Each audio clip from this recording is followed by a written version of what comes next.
ketika akhirnya kita bergantungnya pada kekuatan amal kita, pas ada kesalahan, ada masalah, ada dosa, juga pasti ngarep ke Allahnya kurang. Ngapain kita capek-capek ikhtiar? Kita ikhtiar agar jadi amal soleh. Coba gerak disuruh milih. Seumur hidup, seluruh keinginan selalu terkabul. Tapi, nggak ada satupun yang jadi pahala amal soleh.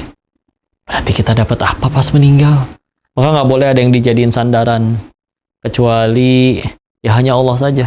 Nggak ada tempat bersandar, berlindung, berharap kecuali Allah. Nggak ada yang bisa menghidupkan dan mematikan. Nggak ada yang bisa memberi dan menolak, melainkan Allah. Kita punya perhitungan, prediksi, punya ilmu, mereka juga punya ilmu, tapi jangan sampai kita jadi orang yang nggak punya Allah gitu.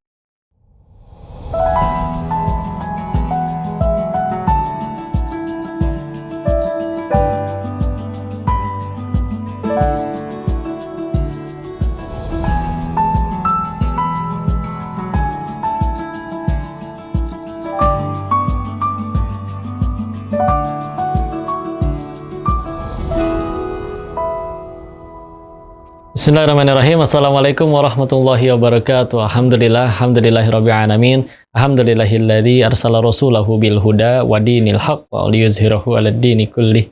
Segala puji hanya kepada Allah atas nikmat dan karunia-Nya kita masih diberikan waktu untuk beramal hari ini. Meskipun sebetulnya mudah sekali bagi Allah menghukum siapapun atas dosa-dosanya seketika itu juga, maka semoga hari ini jadi amal soleh yang Allah terima dan kita tambah dicintai oleh Allah. Salawat salam semoga selalu tercurah pada junjungan kita baginda Rasulullah Muhammad Sallallahu Alaihi Wasallam beserta para keluarga dan sahabatnya, dan semoga Allah sanggup kita istiqomah dalam meniti sunnahnya insya Allah. Insya Allah kita lanjutkan bahasan kita, kitabnya Syekh Ibnu Athaillah As-Sakandari dalam kitab Al-Hikam. Seperti biasa kita sempurnakan dulu adabnya terhadap beliau. Bismillahirrahmanirrahim. Alhamdulillahirabbil alamin. Allahumma shalli ala sayidina Muhammad wa ala ali sayidina Muhammad. Allahumma ighfir lil musannif Syekh Ibnu Athaillah As-Sakandari rahimahullah wa liwalidina wa limasyayikh-masyayikhina. Allahumma ighfir lahum warhamhum wa afihim wa afwanhum. Al-Fatihah. A'udzubillahi minasyaitonirrajim. Bismillahirrahmanirrahim. Alhamdulillahirabbil alamin arrahmanirrahim maliki yaumiddin. Iyyaka na'budu wa iyyaka nasta'in. Ihdinas siratal mustaqim. Siratal ladzina an'amta 'alaihim ghairil maghdubi 'alaihim waladdallin. Amin. Alhamdulillah, kita lanjutin lagi teman-teman. Kemarin kita bahas muqaddimah, tujuan kenapa kita ngaji kitab ini, dan juga bahasan-bahasan yang kita udah lihat di episode pertama. Sebelum itu, kalau pengen mengutip dulu firman Allah Quran Surat 91 Asy-Syams di ayat 9 dan 10-nya. A'udzubillahi minasyaitonirrajim. Qad aflaha man zakkaha wa qad khaba man dassaha. Sungguh beruntung orang yang menyucikannya dan sungguh rugi orang yang mengotorinya.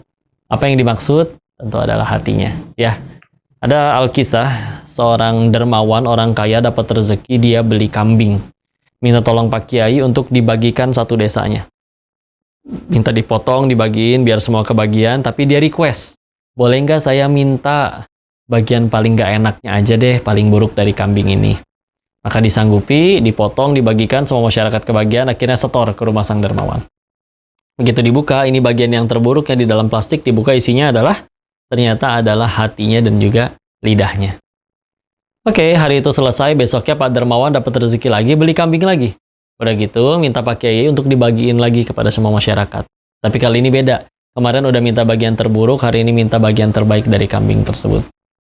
Maka tetap dilakukan, dibagiin, masyarakat kebagian, Pak Kiai setor ke rumah Pak Dermawan, dikasih plastik lagi, ini bagian terbaiknya. Begitu dibuka, ternyata isinya sama, lidah dan juga hatinya. Maka si Dermawan bingung, loh kok sama? Terburuknya ini, terbaiknya juga ini. Maka Pak Kiai ternyata ada pelajaran. Begitu juga manusia katanya. Kalau hati dan lisannya sudah baik, dia bisa menjadi sebaik-baik makhluk. Dan kalau hati dan lisannya buruk, dia bisa menjadi seburuk-buruk makhluk. Ini penonton yang dengar. Ada nggak satu aja dari kalian yang pernah sakit hati sama kambing? Lagi lewat depan kandang kambing, tahu-tahu, "Mbe, kurang ajar kamu kambing." Nggak ada. Ya. Tapi kalau di sini ditanya, ada nggak yang pernah sakit hati sama mulut orang? Nah, bisa jadi ada. Padahal katanya manusia lebih mulia daripada kambing karena punya akal katanya. Tapi akal nggak didampingin iman, na'udzubillah. Seumur-umur kau nggak pernah ngelihat ada kambing yang homo, tapi manusia bisa ada yang sampai kayak gitu. Ya, Maka Masya Allah, kita gunakan akal dari Allah dan juga didampingin iman ya. Kita coba masuk ke kitabnya. Hikmah nomor pertama, jadi memang isinya adalah kumpulan hikmah-hikmah tauhid ya.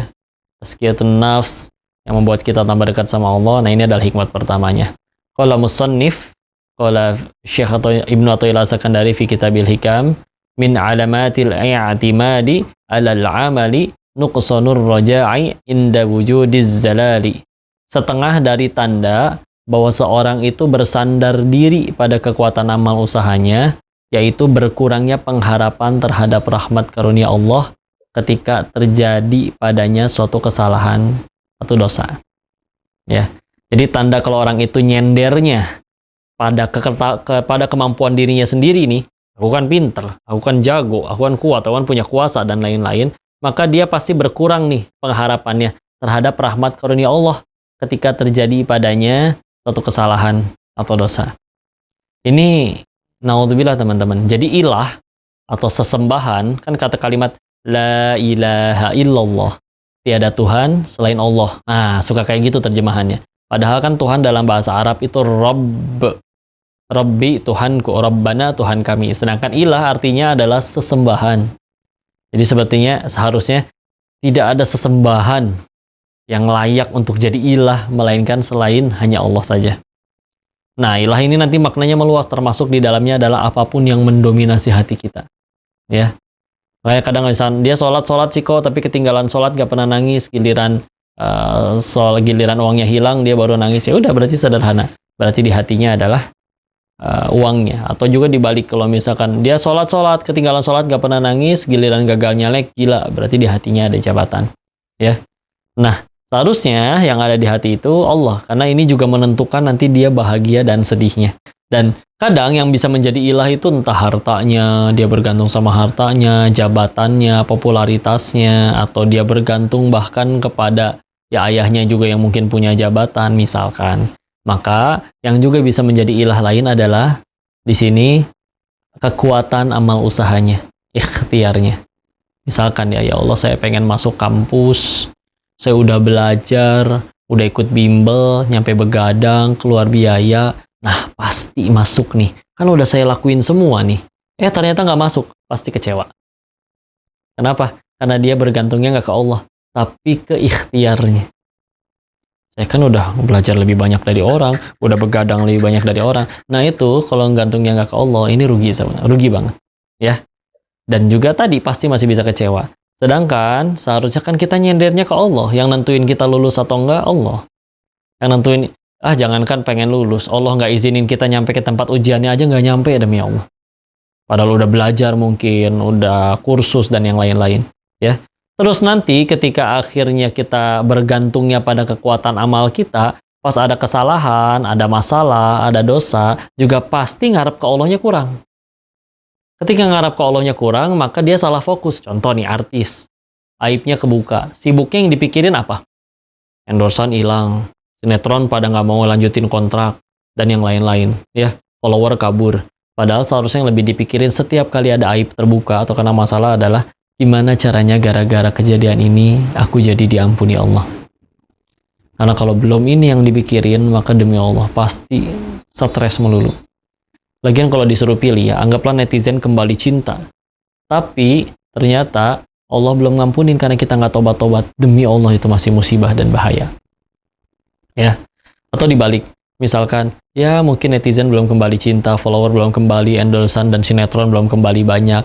Tapi dia udah taubatan nasuha, udah tobat sejadi-jadinya, nangis di hadapan Allah waktu tahajud, tobat. Dan sudah Allah ampuni, selamat ya Allah. Lagian, tadi, kalau bergantungnya kepada selain Allah, amat sangat rentan untuk kecewa. Nolongin orang biar dia balas budi, dia nggak balas budi, kecewa. Saya nggak mau bantuin dia lagi. Dulu saya tolongin dia nggak balas budi, itu dia. Loh kan kita berbuat baik biar Allah suka, bukan supaya dia suka. Satu dunia cinta, Allah nggak suka juga repot. Ya. Sehingga ini juga harus ngejawab nih.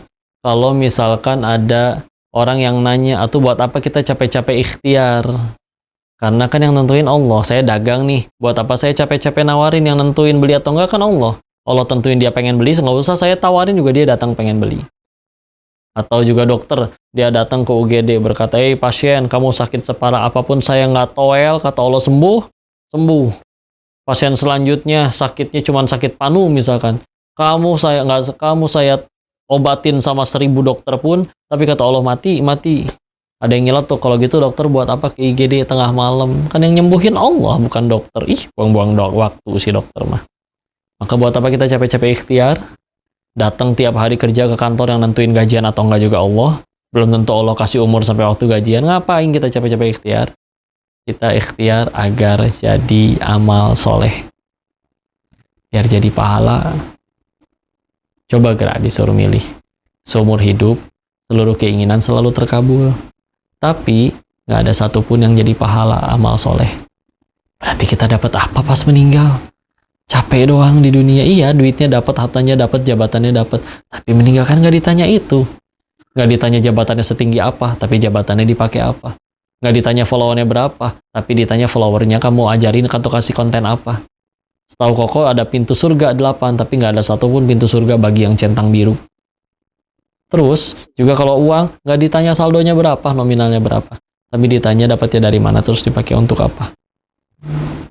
Maka udah ngumpulin amal soleh. Atau dibalik, bisa jadi mungkin ada orang yang seumur hidup lebih sering nggak dikabul doanya.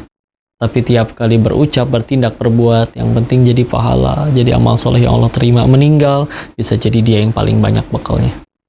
Paling banyak kebaikannya. Padahal di dunia, dia yang dicaci, dihina, difitnah, dikhianati. Nggak rugi, nggak apa-apa. Ya, jadi amal. Karena kalau nggak gantungnya nggak ke Allah, ini masih repot banget. Ini kejadian ya. Ada mahasiswi di Singapura loncat dari apartemen, baca di majalah Koko, lantai 14 menemui aspal di bawah. Ya, atas izin Allah tewas seketika.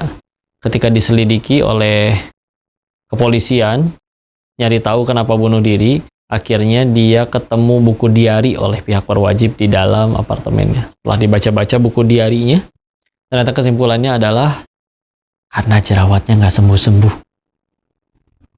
Kisah nyata, anak-anak. Padahal ketika ditanya orangnya seperti apa, oh dia baik, santun, kuliahnya rajin, nilainya bagus, ke teman-teman orang tuanya juga baik. Tapi orang sebaik itu kenapa bunuh diri? Itu dia. Masalahnya satu, Tuhannya bukan Allah. Tuhannya penilaian makhluk. Maka ketika akhirnya dia diledekin, nih jangan temenan sama dia, jerawatan, buat apa saya hidup dihina kayak gini. Udah hilang nyawa. Dal punten lah. Yang jujur ya, kalau insan ada yang nanya, kok kenapa bunuh diri itu dosa? Ada yang jawab karena menzolimi diri sendiri. Ada lagi alasannya. Alasannya adalah di Quran surat ke-14 Ibrahim ayat ke-7. La in syakartum la azidannakum wa la in kafartum inna adabi lasyadid. Sesungguhnya azab Allah itu sangat pedih. Kita kalau mau jujur, orang yang bunuh diri karena apa? Stres, depresi, kecewa. Tapi jujur, jawab, di luar sana, ada nggak yang masalahnya lebih berat daripada si bunuh diri itu? Pasti, banyak malah. Tapi nggak tuh, nggak bunuh diri, nggak tambah hancur, biasa aja. Mungkin yang beda apa? Beda ilah di hatinya aja. Kok baru lihat ya, kejadian ada tadi potongan dokumenter terkait skandal di Korea. Kita tahu lagi jadi kiblat fashion lah ceritanya. Di situ ya film-filmnya, dramanya, atau ya boybandnya dan yang lain-lain. Tapi kejadian skandal-skandal seperti, mohon maaf ya, pacaran, suka sama suka, naksir sama naksir, mereka ngikutin nafsunya, akhirnya mohon maaf ya, akhirnya mereka pacaran, berbuat yang tidak baik. Terus akhirnya direkam satu sama lain, dan itu dijadiin ancaman. Ya, nanti kalau ini aku sebarin ya, dan yang lain-lain, kalau enggak nanti kau bakal hancur, dan yang lain, oh jangan nanti karir aku hancur, gimana netizen, gimana aku bakal dihujat dan segala macam. Coba lihat rentetannya, coba ya Allah. Satu, kalau emang dia nggak pengen direkam, ya tuh ngapain ngerekam? Kalau nggak pengen bocor, ngapain dari awal direkam? Atau kalau perlu, ngapain dari awal, istilahnya punten, ngelakuin hubungan itu, istilahnya. Ketika akhirnya tersebar pun, akhirnya begitu akhirnya ada yang menghujat, jangankan skandal, mereka kadang kalau misalkan ada 100 komentar, Yang 99 baik, yang satu komentarnya buruk, bisa dipikirin tuh sampai nggak tidur, nggak makan, sampai stres. Segitunya padahal pun satu dunia ngecaci bareng-bareng. Hei, monyong, kamu gimana? Menurut kita biasa aja, nggak akan jadi mancung. Dipuji juga nggak akan langsung tiba-tiba awet muda, langsung kerutan di wajahnya menghilang, itu nggak mungkin. Tapi kalau udah benar-benar segitunya dijadiin tujuan hidup, dijadiin segala-galanya, oh itu menyiksanya. Sedangkan bagaimana caranya membuat satu dunia ini menyukai atau mencintai kita semua? Alhamdulillah. Ya, maka nggak boleh ada yang dijadiin sandaran, kecuali ya hanya Allah saja. Nggak ada tempat bersandar, berlindung, berharap kecuali Allah. Nggak ada yang bisa menghidupkan dan mematikan. Nggak ada yang bisa memberi dan menolak, melainkan Allah. Ya, perbanyak ngomong la haula wala quwata illa billah. Tiada ada daya dan upaya melainkan hanya dari Engkau ya Allah. Ya. Maka diingatkan kita ya. Contoh-contoh di dalam Al-Qur'an di sini beliau mengutip ayat-ayat seperti Yunus ayat 59. Qul bi fadlillahi wa bi rahmatih fa bidzalika falyafrahu huwa khairum mimma yajma'un. Katakanlah hanya karena merasakan karunia rahmat Allah lah kamu boleh bergembira. Dan itulah yang lebih baik berguna bagi mereka daripada apa yang dapat mereka kumpulkan sendiri. Bahwa diingetin, ya udah rahmat Allah jauh lebih berharga daripada sekedar kita ngumpulin harta apa segala macam. Ada orang ngumpulin harta Allah nggak ngizinin pakai, nggak kepake tuh. Ada yang meninggal duluan, ada yang ketangkep duluan. Dapat duitnya mah. Ada yang nggak ketangkap, ada yang nggak meninggal. Tapi Allah nggak ngizinin pakai, sibuk kita kerja. Duitnya udah banyak tapi nyari duit dari sebelum gelap syuting sampai setelah gelap masih belum selesai syuting, nyampe rumah tidur. Jangankan kesempatan buat pakai duitnya, ketemu anak istrinya aja kadang nggak sempat. Dapat duitnya mau banyak, tapi Allah nggak ngizinin pakai, nggak kepake. Na'udzubillah. Ya, maka dari itu na'udzubillah ya. Bersandar pada amal usaha itu berarti lupa pada karunia rahmat Allah yang memberi taufik hidayah kepadanya, yang akhirnya ia na'udzubillah bisa merasa ujub, sombong, merasa sempurna diri, sebagaimana yang telah sebagaimana telah terjadi pada iblis ketika diperintah bersujud kepada Adam. Ia berkata, ana khairum minhu, aku lebih baik dari dia. Ya.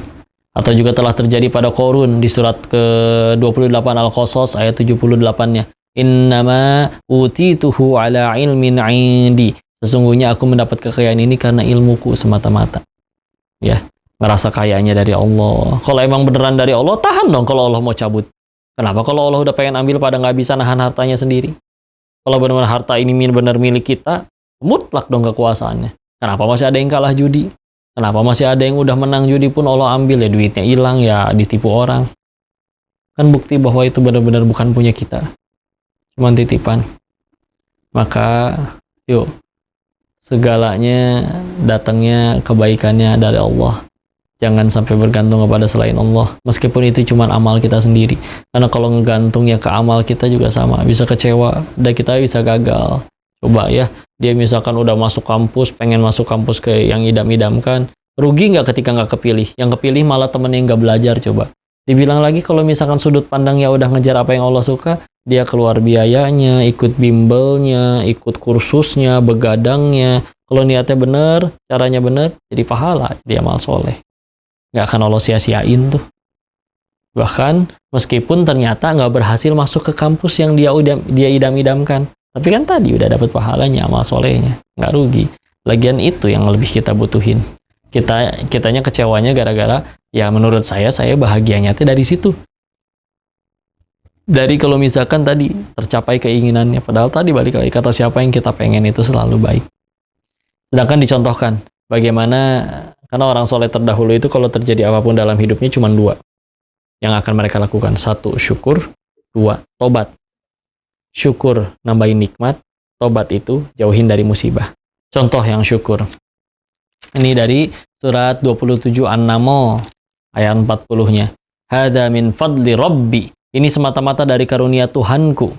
Liyabluwani ashkuru am akfuru wa man syakara fa innama yashkuru li nafsihi. Wa ma kafara fa inna rabbi ghaniyyun karim. Ini semata-mata dari karunia Tuhanku untuk menguji padaku apakah aku bersyukur, terima kasih, atau kufur lupa pada Allah. Ini Nabi Sulaiman alaihissalam nih waktu dapat nikmat, udah maharaja, berkuasa, pasukannya banyak, gak cuma dari manusia, bahkan dari golongan bangsa jin, bangsa burung, punya kekuasaan, dapat istri, ratu dari negeri Saba, negerinya besar, dan Ratu Bilqisnya ini juga singgasananya segede lapangan bola terbuat dari permata berlian, terus malah berkata, ini karunia dari Tuhanku aja. Ini saya lagi diuji, aku bersyukur atau kufur. Maka barang siapa syukur, syukur itu bagi dirinya, dia yang dapat nikmatnya juga. Yang kufur, ya Allah maha kaya, Allah zat terkaya, pemurah, tidak punya hajat sekalipun dari makhluknya, yang rugi kitanya. Maka ditambah lagi kayak misalkan di ayat 19-nya ya, surat An-Naml ayat 19 atau mungkin di surat 46 Al-Ahqaf ayat 15-nya. Rabbi auzi'ani an ashkura ni'mataka allati an'amta 'alayya wa 'ala walidayya al-ayah. Ya. Ya Allah, ilhamkan aku, rezekikan aku untuk bisa bersyukur. Lihat, nikmatnya segitu banyak, boro-boro sombong. Tapi pengen bersyukur aja, saking hambanya minta tolong dulu kepada Allah. Ya Allah, ilhamkan hamba untuk bisa bersyukur, ya Allah. Nikmat ini darimu, ya Allah. Maka sampai segitunya, saking hambanya. Pengen bersyukur aja, minta tolong dulu. Padahal nikmatnya segitu banyaknya. Ya. Maka yang nikmatnya kita jauh lebih sedikit, maka ya syukurnya harus lebih banyak. Karena yang nikmatnya lebih banyak aja syukurnya sampai segitunya.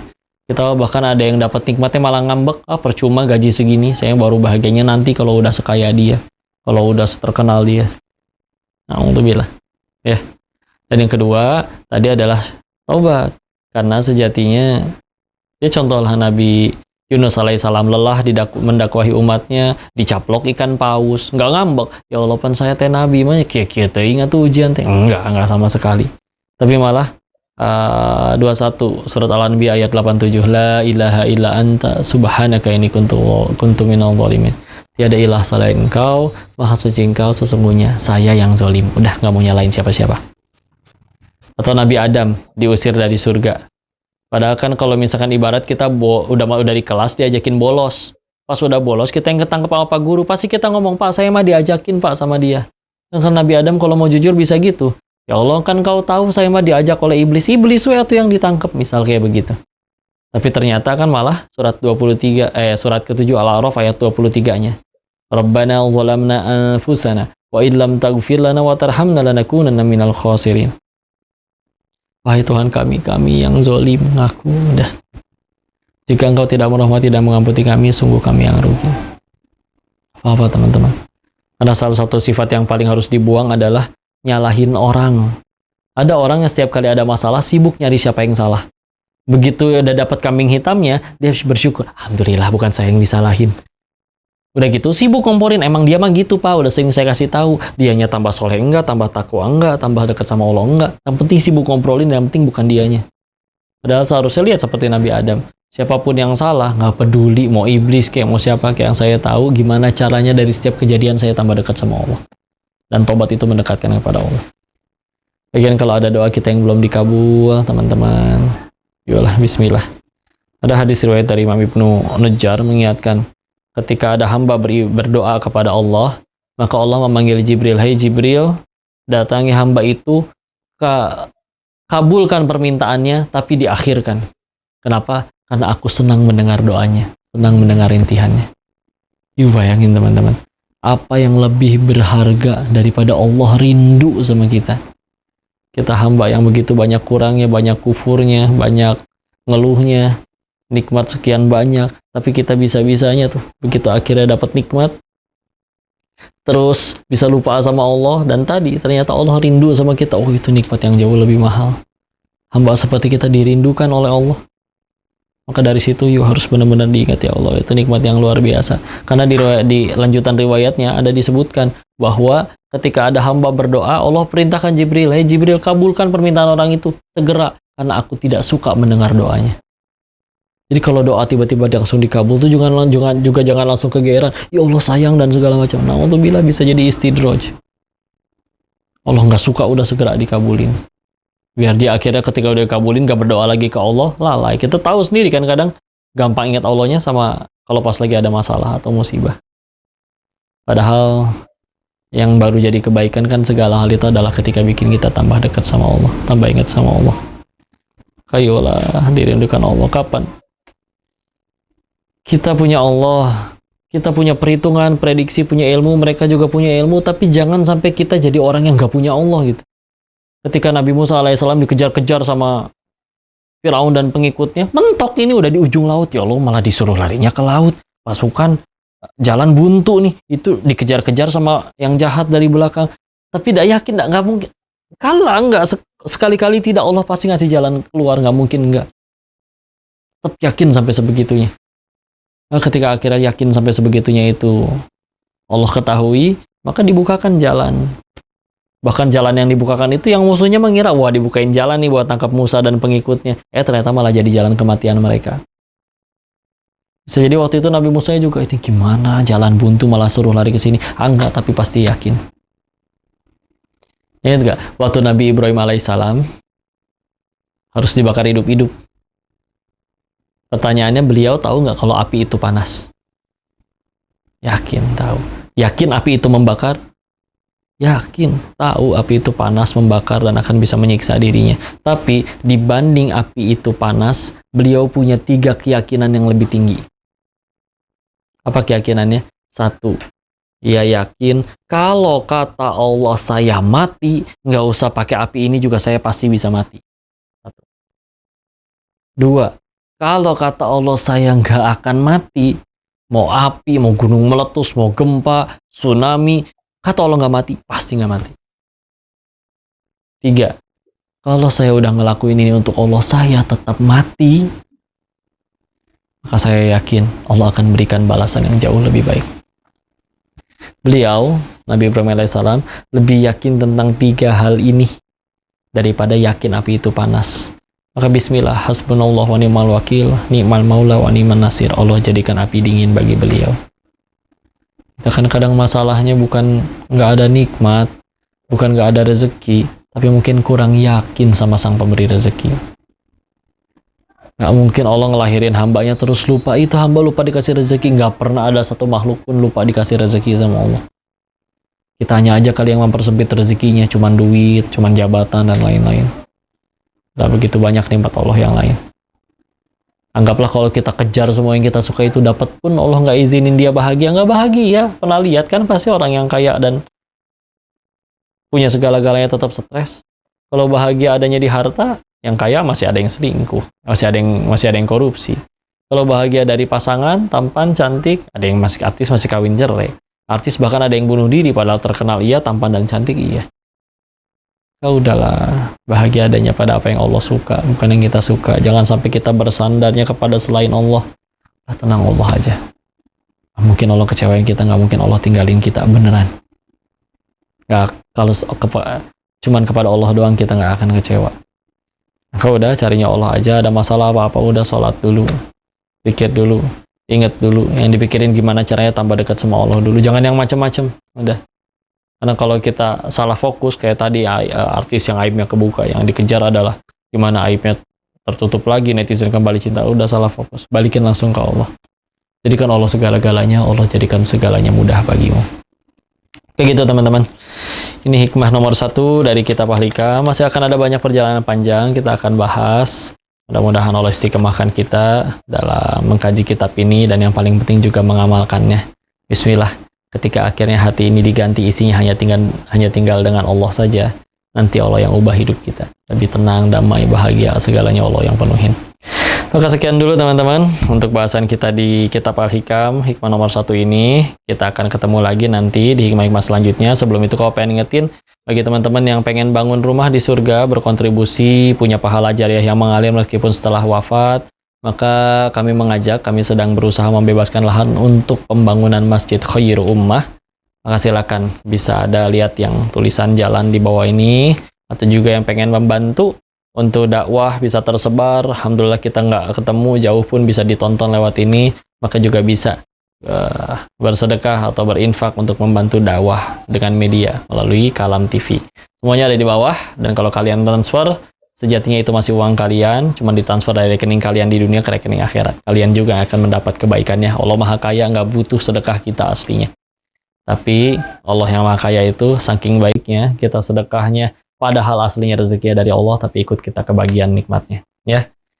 Semoga bermanfaat. Wabillahi taufiq wal hidayah. Subhanakallahumma bihamdika asyhadu an la ilaha illa anta astaghfiruka wa atubu ilaik. Barakallahu fikum. Semoga bermanfaat. Assalamualaikum warahmatullahi wabarakatuh. Sampai jumpa di episode selanjutnya.